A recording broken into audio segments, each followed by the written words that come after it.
Queridos irmãos, todavia, nós vamos à palavra de Deus, e eu gostaria de apenas recapitular com os irmãos, porque nessas últimas terças-feiras, nós estudamos, baseado em Marcos capítulo 14, versos 51 e 52, quando a Bíblia cita uma história de um moço, que alguns estudiosos atribuem ser o próprio autor do Evangelho, seria João Marcos, esse moço, mas eu estou dizendo que alguns afirmam, não sou eu que afirmo, que estou afirmando, mas que esse moço, segundo o relato, seguia envolto em um lençol sobre o corpo nu e lançaram-lhe as mãos, mas ele, largando o lençol, fugiu nu. E nós ficamos várias terças-feiras estudando esse texto, sobre um moço que no meio de uma escuridão, num dos dias da noite mais dramática de Jerusalém, esse moço saiu de casa pelo barulho da multidão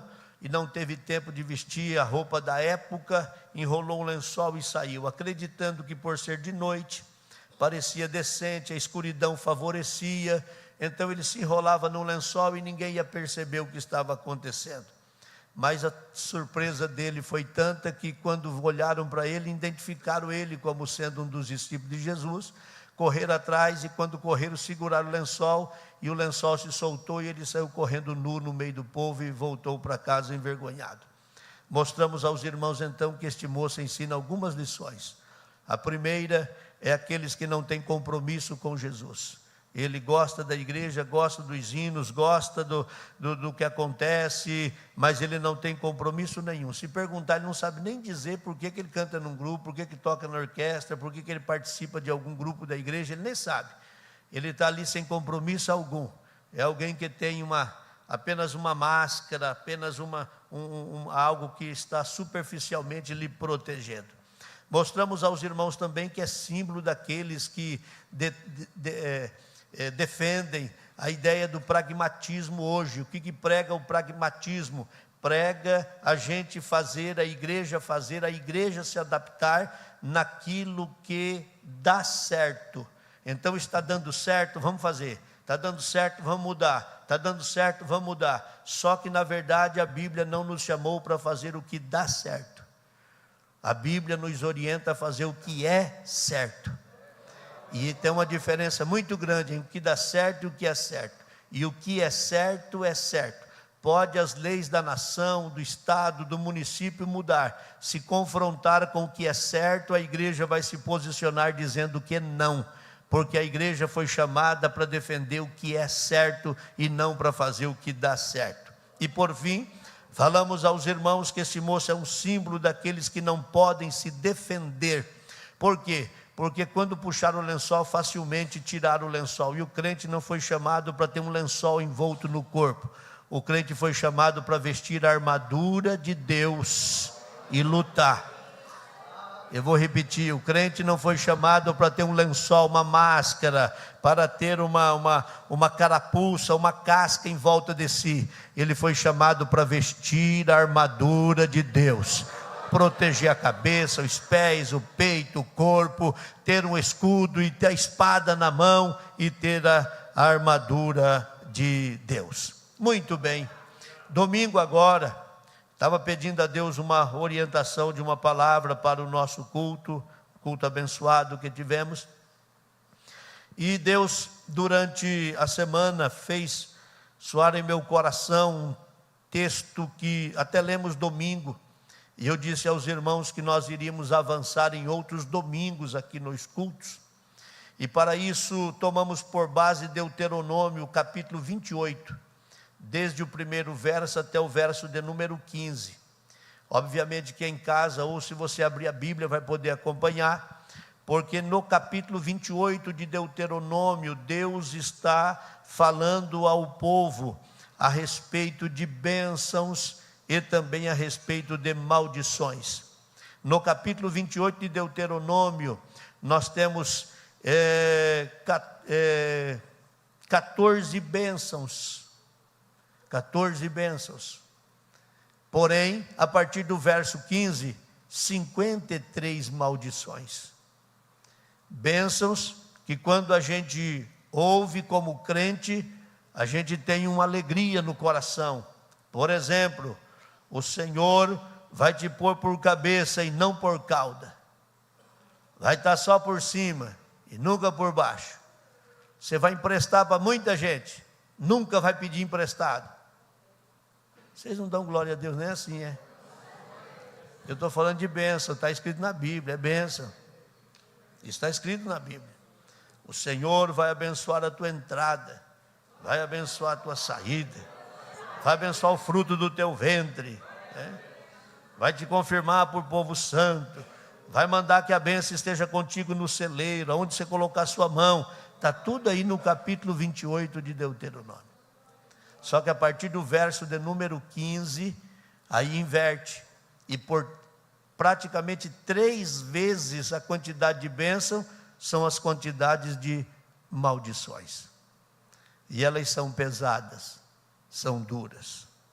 Me veio ao coração trazer uma orientação ao nosso povo, porque se confunde maldição hereditária até com trabalhos espirituais. Por exemplo, pastor, ora por mim, porque acho que fizeram uma macumba para minha família e nós estamos sofrendo, e alguém disse que tem um problema na minha casa, e alguém teve uma visão, e se confunde.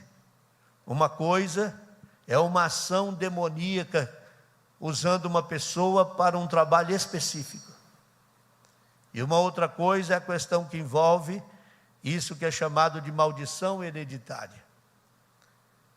O que a Bíblia diz sobre maldição hereditária? A Bíblia fala sobre isso?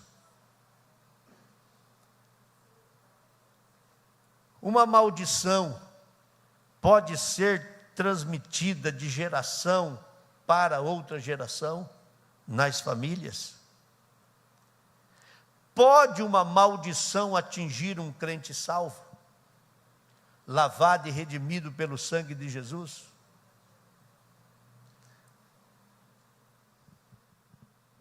Objetos e lugares podem ser atingidos com essa suposta maldição hereditária, causando prejuízo, trazendo danos espiritual e material a quem está envolvido? Existe a cadeia de maldição? Vamos à Bíblia Sagrada. A Bíblia Sagrada traz uma informação que a gente precisa considerá-la.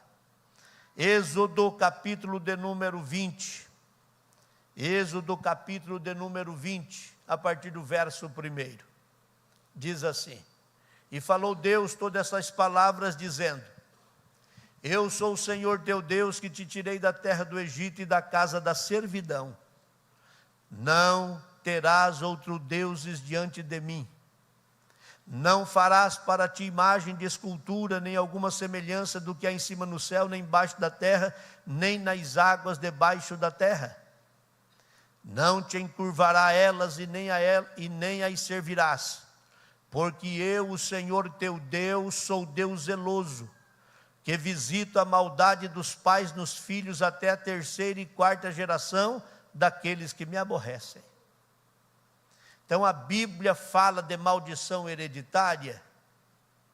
Fala, cita, o versículo está aí, muito claro.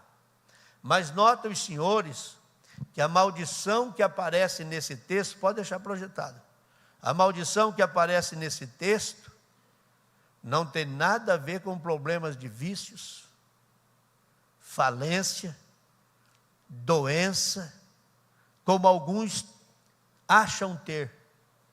O meu tataravô era um macumbeiro, então o meu bisavô sofreu, o meu avô sofreu, o meu pai sofreu, e eu também estou sofrendo as consequências. Este versículo aparece o que quem defende a maldição hereditária, para colocar tudo num pacote e fazer você acreditar que está escrito na Bíblia que todos os teus problemas são relacionados à coisa do passado, aos seus ancestrais, se esquecem de um detalhe. Esse texto, e eu fiz questão de ler desde o primeiro versículo, ele não fala de problemas espirituais, ele não fala de doença, ele não fala de vício, ele fala de idolatria. E é uma das coisas que mais Deus, ao longo de toda a Bíblia, condenou e continua condenando. Não terás outros deuses. Tanto que o primeiro mandamento é isso: amarás ao Senhor teu Deus acima de todas as coisas. Deus nunca aceitou a ideia de entre ele e a sua criatura ter alguma coisa que interrompesse a adoração. A adoração é dele, ele disse: a glória é minha e a minha glória eu não dou ela para ninguém. Aleluia. Somente ao Senhor teu Deus servirás, e só Ele adorarás. São palavras de Jesus ao próprio diabo. E o diabo, no momento em que Jesus estava numa crise sem tamanho, ele chegou lá para dizer: olha, Senhor, se tu quiser aí me adorar, é possível que... Aí Jesus mostrou para ele que a adoração é só para Deus. São palavras do próprio Cristo. A hora vem em que os verdadeiros adoradores adorarão ao Pai, em espírito e em verdade. Então a Bíblia toda está recheada de adoração a Deus, glorificação a Deus, louvor ao Senhor. Porém, a ideia da maldição está ligada à idolatria. E o que é idolatria? Idolatria não é só ter uma imagem para você ficar diante dela, se encurvando e diante dela fazendo a sua oração. Quem defende a ideia de ter imagens, defende a ideia de que uma foto de um ente querido na parede é tal qual uma imagem. Quem defende, vai por esse caminho. O negócio não é o problema de ter uma foto, o problema é orar por ela, o problema é pedir por ela, fazer uma intercessão a ela. Pasme o senhor, está transmitindo, fica gravado, mas não foi eu que disse, é o Papa atual que disse. Virou o mundo religioso de perna para o alto agora há poucos dias, afirmando categoricamente de que a Maria não intercede por ninguém, que quem salva é...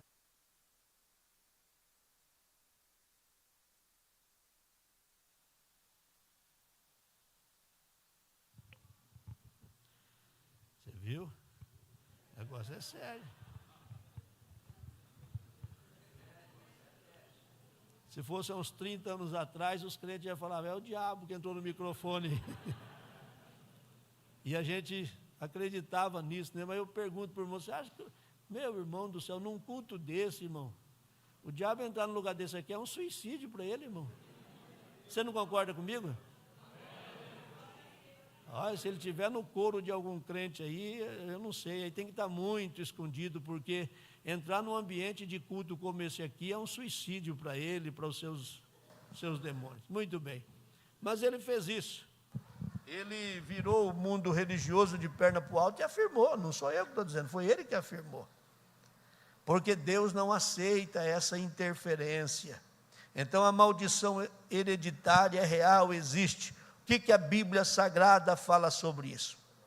Eu disse aqui domingo à noite, de que quem defende a doutrina da maldição hereditária, na questão que envolve fora a idolatria, pegam esse versículo e só trabalham a ideia a partir do primeiro ponto e vírgula, porque eu, Senhor, sou Deus zeloso e que visita a maldade dos pais. Só isso que eles, dali para frente. E eu mostrei aos irmãos aqui domingo à noite, quem estava no culto vai recapitular, porque a gente vai ter uma sequência nesse assunto. Eu disse aos irmãos de que quem defende essa ideia não são nem ímpios, são alguns crentes. Eu fiz uma pergunta: será que pode uma maldição atingir um crente salvo por Jesus? Mas eu não sei quantas pessoas que eu já atendi nos escritórios, nos gabinetes, pedindo oração e até vindo sugerir: o senhor pode orar, o senhor pode me orientar para fazer uma quebra de maldição, porque eu descobri que o meu avô, meu bisavô, meu tataravô, e não são ímpios, são crentes. É que como é um assunto que a igreja nunca toca nele, as pessoas também ficam com dúvidas.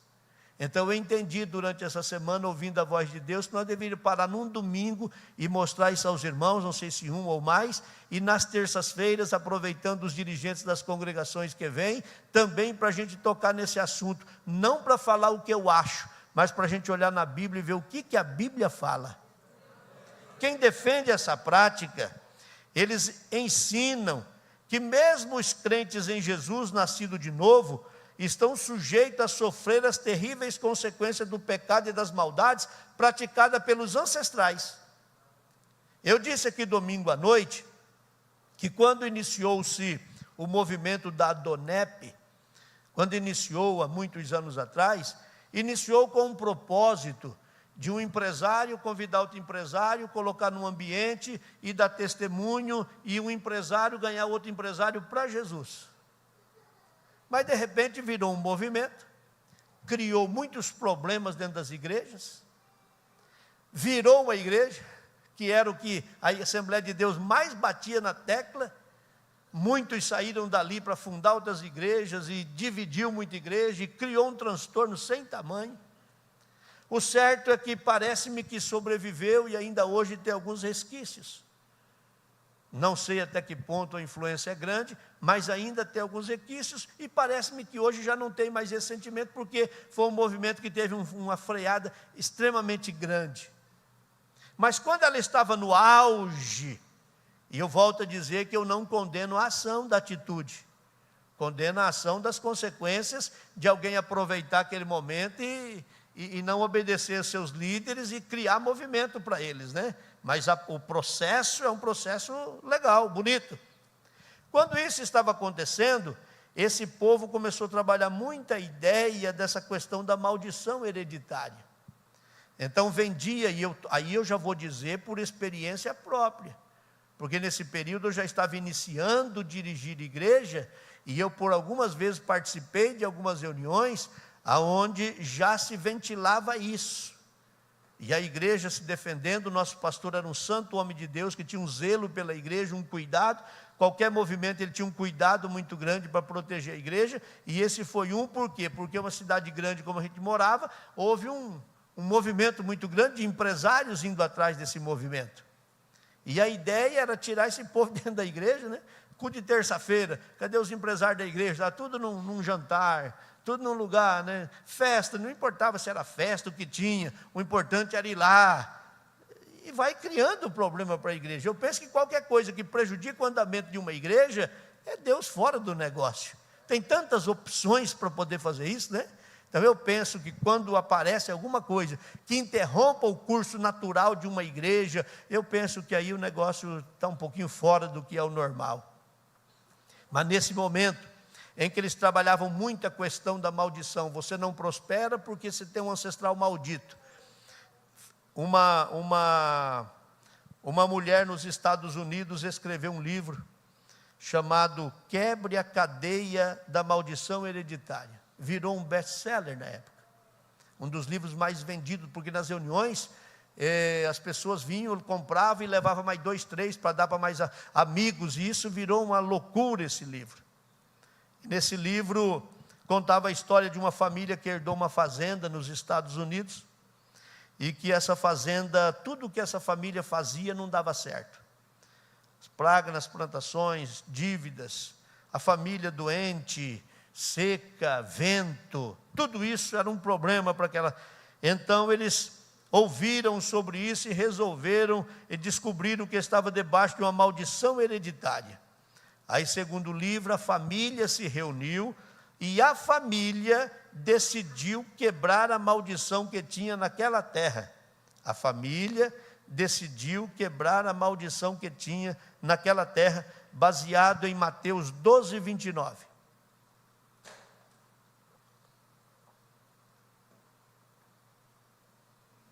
Mateus 12, 29. Ou como pode alguém entrar em casa do homem valente e furtar os seus bens, se primeiro não manietar o valente, saqueando então a sua casa?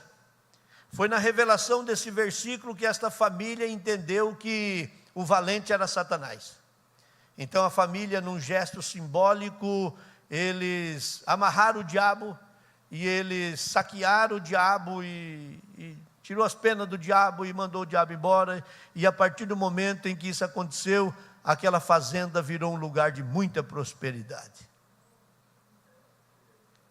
Esse livro virou um best-seller. Eles entendem que, e ao longo desse período, para vencer a maldição hereditária, o crente, olha para você ver o que é o paradoxo. Para vencer a maldição hereditária de alguém que foi lavado pelo sangue de Jesus, mas para vencer a maldição hereditária, como crente ele poderia amarrar o valente e expulsar da terra. O ímpio não podia fazer, mas o crente podia. Então a maldição não era para o ímpio, a maldição era para o crente. É preciso amarrar o valente, que é o Satanás, quebrar as cadeias da maldição e pronto. O detalhe é que a Bíblia Sagrada nos ensina algo que a gente precisa levar muito em conta, e eu quero te convidar para voltar terça-feira que vem para a gente conseguir prosseguir estudando isso. E eu acho que é muito importante para você até ajudar parente seu, amigo seu, a respeito desse assunto. A Bíblia diz assim, que aquele que encontra Jesus e o aceita como Salvador, Deus não leva em conta o tempo da ignorância dele. Mas quando Jesus entra na vida dele, as coisas velhas todas passaram. Eu vou repetir. As coisas velhas todas passaram, e eis que tudo se fez novo. Então você pode ter um tataravô, um bisavô, um avô, o pai, malditos, mas se você aceitou Jesus como seu Salvador, a maldição acabou ali. O sangue de Jesus no Calvário é suficiente para quebrar todas as maldições. Você não precisa de mais nada, não precisa de absolutamente mais nada. Só o poder do sangue de Jesus é suficientemente capaz para quebrar toda a sorte de maldição.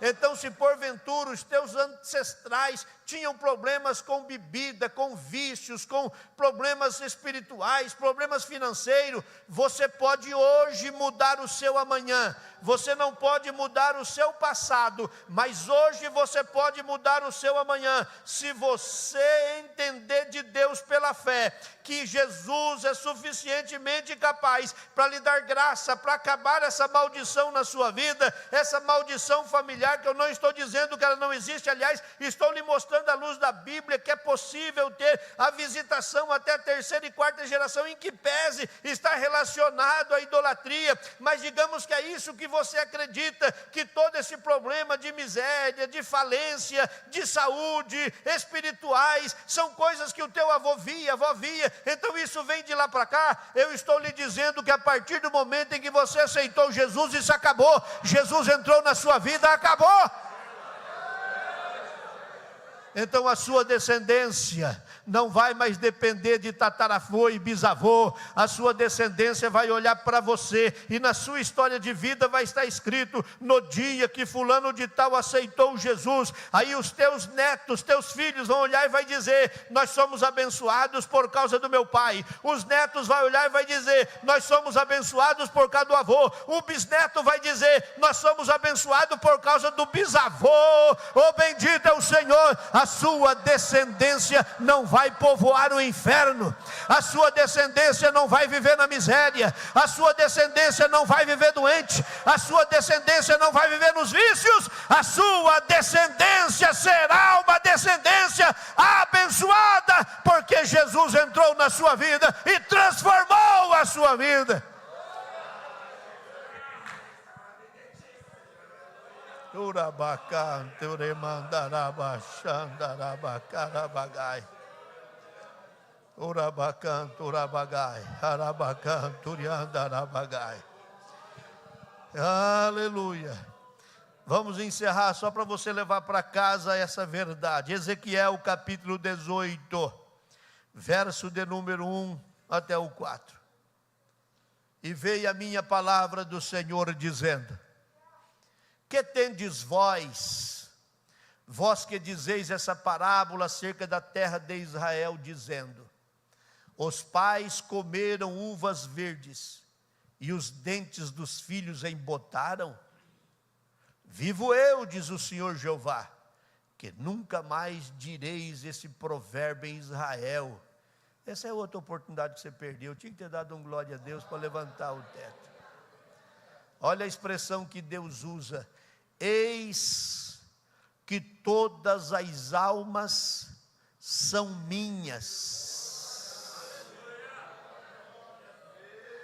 Como a alma do Pai, também a alma do Filho é minha. Agora olha isso, como Deus individualiza: a alma que pecar, essa morrerá. Deus individualiza. Ele não disse: se você pecar, teus filhos vão morrer, teus netos vão morrer, teus bisnetos vão morrer. Ele disse aqui em Israel: eu não aceito que ninguém fala mais isso não. Estão dizendo por aí que os pais comem uva verde e os dentes do filho é que fica se amarrando. Isso eu não quero ouvir isso aqui mais não. A partir de agora vocês têm que ter ciência de algo: as almas são minhas, do pai e do filho. A alma que pecar, essa vai morrer. Então individualizou. Pode que na hora de Jesus arrebatar a igreja, o esposo suba triunfante e transformado e não encontre a esposa pelo meio do caminho. Pode que a esposa suba triunfante e não vê o esposo pelo caminho. Pode que os pais subam triunfante e não conseguem identificar os filhos pelo caminho. Pode que os filhos subam triunfante e não vê os pais pelo caminho, porque a salvação não é familiar. A salvação não é de geração em geração. A salvação não é hereditária. A salvação não é comprada num pacote. A salvação é individual. A salvação é individual. Você pode estar vivendo com alguém que não quer ser crente. Você pode ser uma crente cheia do Espírito Santo. Você pode estar vivendo com uma mulher que não quer ser crente. Você pode ser um homem cheio do Espírito Santo. Você pode ter os filhos que não querem servir Jesus. Você pode ser um pai crente servindo ao Senhor. Você pode ter os pais que não querem servir a Jesus. Você pode ser um filho cheio do Espírito Santo. Oh, bendito é o Senhor, bendito é o Senhor. A salvação é individual. A alma que pecar só vai morrer. Então acreditemos no que diz a Bíblia Sagrada: se a maldição dos ancestrais existiu, veio até você quando aceitou Jesus como Salvador. Então escute um conselho, fique em pé, porque eu vou lhe dar um conselho para a gente orar. Não aceite esta enfermidade mais relacionada ao teu passado. Não aceite mais essa questão que envolve problemas financeiros relacionados aos seus ancestrais. Não aceite mais problemas de vício dentro da sua família relacionada aos seus ancestrais. A partir do momento em que você aceitou Jesus como seu Salvador, a sua casa começou a mudar, a sua vida começou a mudar, porque Jesus entrou lá. Ele sim pode amarrar o valente, manietar o valente, depenar o valente e pôr o valente para correr. Bendito é o nome do Senhor.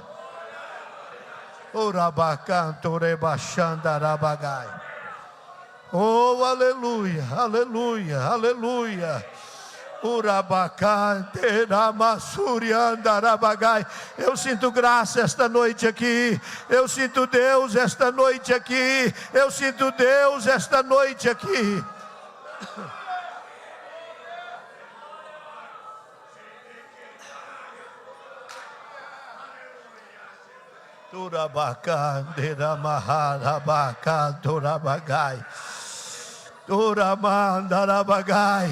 Eu sinto a graça de Deus esta noite aqui neste ambiente de culto. Aleluia. Feche os seus olhos. Orabacai teramasuriandarabagai. Orimicanturiandaramassuriandarabagai. Aramaha, Senhor, Ebaixá, Toremandarabagai. Ele me andaramaha, Senhor, Mendequemanturi andarabagai. Aleluia, aleluia, aleluia, aleluia, aleluia, aleluia. Vai ter o mesmo sobrenome, mas tem uma outra história escrita. Tem os mesmos ancestrais, mas é outra história escrita. Jesus entrou na sua vida para te abençoar, entrou na tua casa para te abençoar. Eu quero orar contigo esta noite, e quero aproveitar esta oração para profetizar cura, para profetizar milagres. O ambiente é espiritual, o ambiente é com a presença dEle, com a graça dEle, a glória dEle. Bendito é o Senhor. Querido Deus e maravilhoso Pai que estás nos céus, em nome de Jesus teu Filho, e para a glória do teu nome que é precioso, Senhor, eu mais uma vez oro agradecido por aquilo que o Senhor é poderoso para fazer, agradecido pelas orações, agradecido pela tua palavra, agradecido pelos louvores, agradecido pelo testemunho que a gente ouviu esta noite, agradecido porque o Senhor se agradou desse ambiente de culto e desceu nesta casa, agradecido pelo pão quente que a gente come, desce do céu para alimentar a nossa alma, agradecido, Senhor, porque a partir destes que estão me ouvindo aqui, tem uma outra história escrita. A partir desses que me ouvem aqui, tem outra história sendo escrita. Pode que até aqui veio uma história sendo contada, uma história de miséria, de vício, sofrimento, de tristeza, de dor e de perca, até esse crente te encontrar como Senhor e Salvador, e a partir do momento em que ele te encontrou, e o Senhor entrou no coração dele, as coisas começaram a mudar, mudou a história da vida, mudou a família, mudou as finanças, mudou a saúde. Ah, Pai, até porque Tu és o Deus que fez o dia da bênção e Tu fez o dia da maldição, mas eu prego para um povo que veio para ser abençoado esta noite aqui. Eu prego para um povo que veio para ser abençoado esta noite aqui. Eu prego para um povo que veio para ser abençoado esta noite aqui. Então olha com olhar de misericórdia, abençoe esta casa, esta família, esta empresa, esse negócio.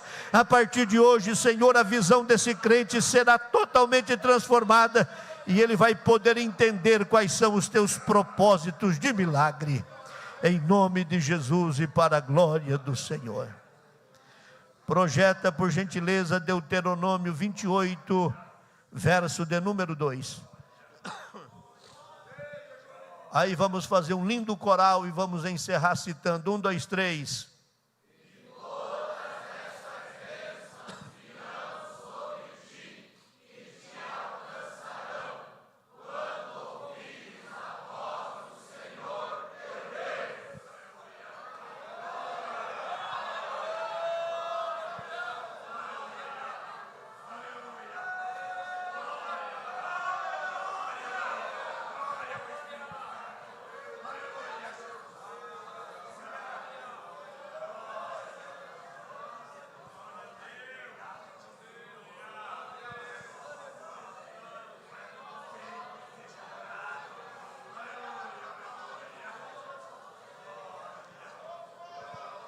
Perceba que não é uma bênção, é todas. São 14. Vou repetir. Não é uma, é todas. Agora, irmão, você não precisa quebrar maldição, não precisa nada, não precisa. Eu até nem vou entrar no mérito aqui de detalhes para não chatear alguém. Você não precisa de mais nada. Pastor, e o que eu faço? Só caminha. Só caminha. Só caminha. Só caminha. Olha o que diz o verso, e os senhores lerão comigo. E todas estas bênçãos virão sobre ti. Meu Deus.